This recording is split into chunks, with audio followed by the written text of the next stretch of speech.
about that your shoulders are up by your ears and your thoughts just won't stop racing?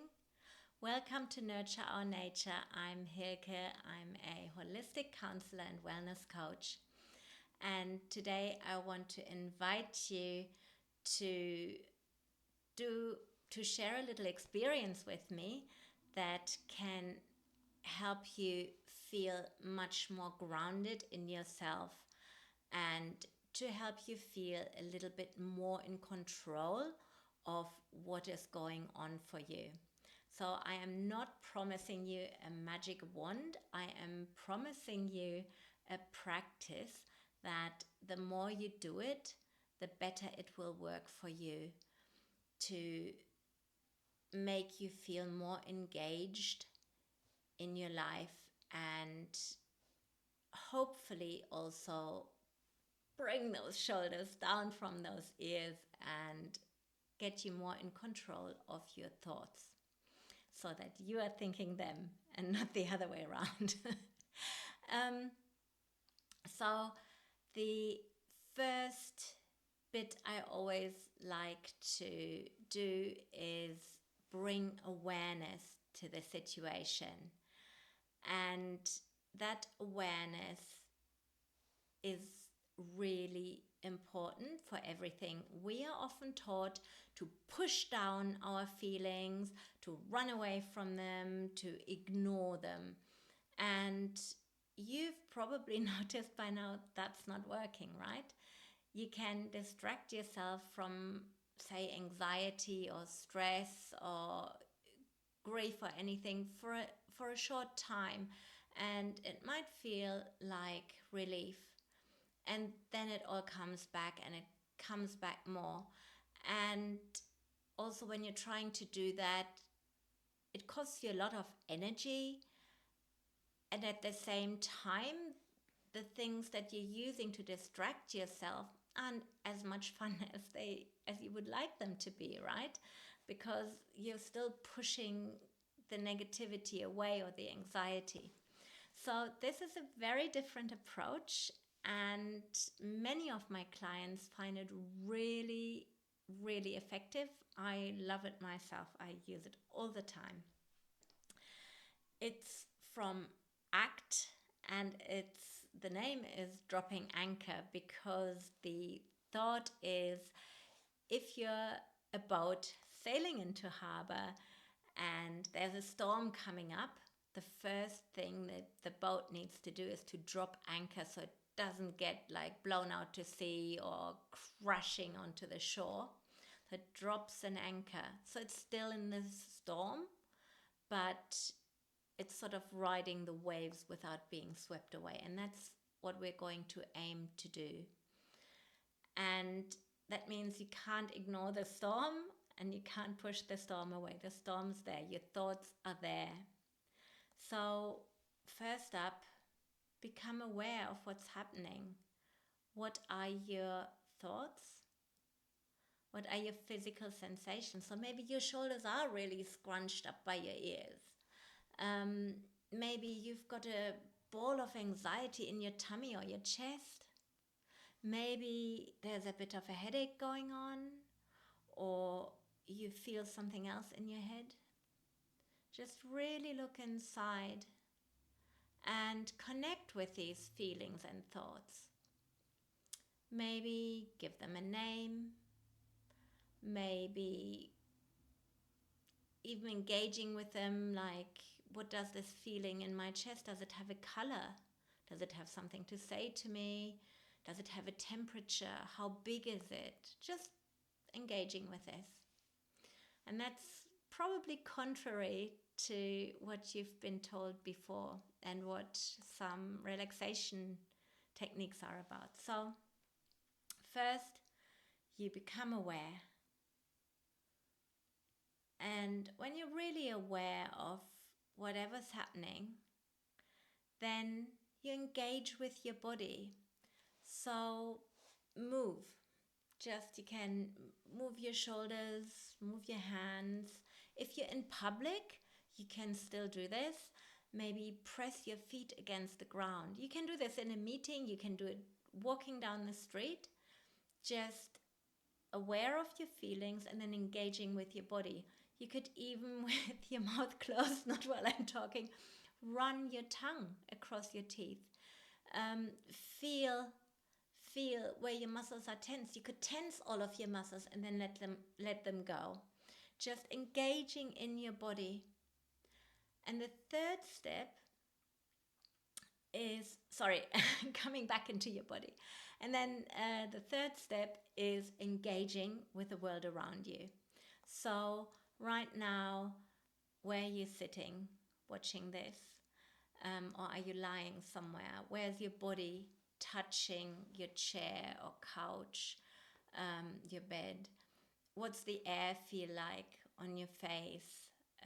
Hearing me through your speaker, maybe holding your phone,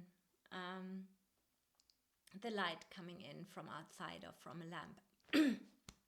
Sorry. So, and then I apologize. The next step is feel your feelings again. Listen to your thoughts again. Have they changed at all? So there's your feelings, there's your thoughts. There's maybe that anxiety in your chest or tummy. There might be the slight headache. There might be thoughts of, what am I going to do for dinner? Just thoughts, feelings, then coming back into your body, engaging your muscles, moving around, just feeling your body. So there's your thoughts, your feelings, and there's a body, and you have control over that body. You can move your body. And next up, engaging with your environment again. So if you've closed your eyes, open them, look around you, look at the screen, hi, and feel the clothes on your body, maybe the temperature in the room. And we'll just go through it a third time. Noticing your thoughts, noticing what's happening in your brain, noticing what's happening in your body. Being aware of your emotions, your feelings, and your thoughts. And then connecting with your body, moving your body, controlling your body, your movements, and then engaging with the world around you for the third time. And now check in with yourself. Has this made a difference? And I think most people do feel different afterwards. So this is not designed to make you feel better. That is not the aim of the exercise. The exercise is to help you feel more in control no matter what is going on inside or outside. You are still in charge of your body. You are in space, and you can, no matter what's going on inside, you can still act the way you want to act. You can still do something nice, or pick up the kids from school, or no matter how you're feeling, you can feel a little bit more in control of your life and the actions you take. And that process and that feeling is so valuable. And the more you practice it, the more you will feel the benefit. It's really hard to explain just how valuable this little exercise can be and what a huge effect it can have on your life. But the more you practice it, the more you will feel the difference it is making for you. And practice it first when you're feeling good. Practice it when you're feeling blah, when nothing much is going on. And then when you really need it and when you're anxious, then you know how to do it. Then you can run through it on autopilot if you want, or just more easily. And you will then feel the usefulness of being able to drop the anchor whilst there is an emotional storm raging around you.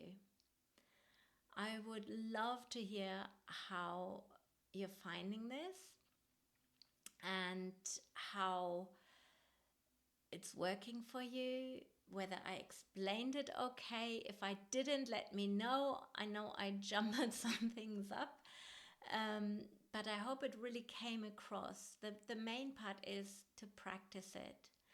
And I love this little tool so much because it is so good for any person. You can do that with your kids. You can teach your kids. You can use it whether you are highly sensitive, deep feeling, neurodivergent. It is a trauma safe thing. So if there's trauma in your background, you can still do this and you will benefit a lot. If you would like to know more about how to use this technique, please let me know and book a session with me. I also have a really nice self-coaching tool on my website. It is a little questionnaire that takes 5 minutes or so for you to fill out. It will probably give you some really neat insights, and I promise that I will respond personally to you. So I'm putting the link to that in the show notes as well. So have a beautiful day. Let me know how dropping anchor worked out for you. Take care.